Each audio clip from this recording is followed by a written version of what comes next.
हम झा रुक्मिणी सब गोटे के सादर प्रणाम करे छी। आइ एकटा फेर बहुत सुंदर होली गीत लऽ कऽ उपस्थित छी अपना माँ के साथ में। और हमर दुनू के जुगलबंदी केहन लागैया जरूर बताएब। आओ सुनाबी सब गोटे के होली के गीत। बहुरिया खेलू ने के बरिया आहाँ संग खेलब अबीर। बहुरिया खोलू ने के बरिया आहाँ संग खेलब अबीर। किनका के हाथ कनक पिचकारी, किनका के हाथ कनक पिचकारी,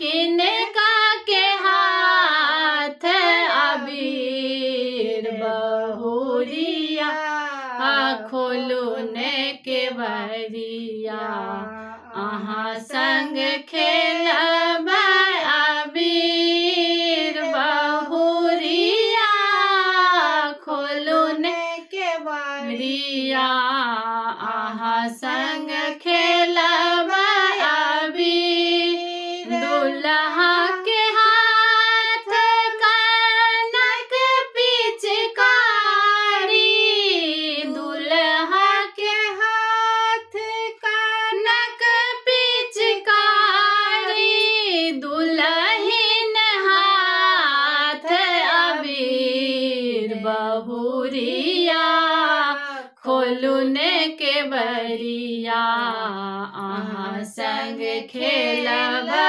अबीर। बहुरिया खोलू ने के बरिया आहाँ संग खेलब अबीर।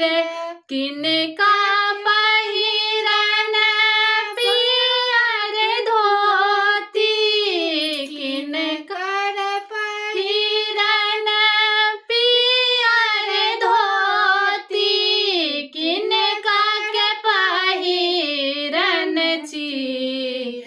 बहुरिया खोलू ने के बरिया आहाँ संग खेलब अबीर। बहुरिया खोलू ने के बरिया आहाँ संग खेलब अबीर। दुल्हा के पहिरन पियर धोती, दुल्हा के पहिरन पियर धोती, दुल्हिन के पहिरन चीर। बहुरिया खोलू ने के बरिया आहाँ संग खेलब अबीर। बहुरिया खोलू ने के बरिया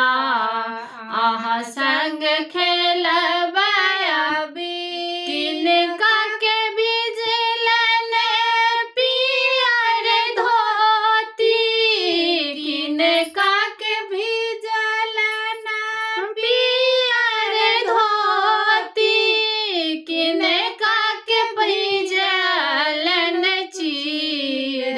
बहुरिया खोलू ने के बरिया आहाँ संग खेलब अबीर। बहुरिया खोलू ने के बरिया आहाँ संग खेलब अबीर। दुल्हा के बिजलन पियर धोती, दुल्हा के बिजलन पियर धोती, दुल्हिन के बिजलन चीर। बहुरिया खोलू ने के बरिया आहाँ संग खेलब अबीर। बहुरिया खोलू ने के बरिया आहाँ संग खेलबया बीर दुल्हा दुल्हिन संग में खेलतिन दुल्हा दुल्हिन संग में खेलतिन सखी सब गावती गीत बहुरिया खोलुन के बरिया अहाँ संग खेलबया बीर बहुरिया खोलुन के बरिया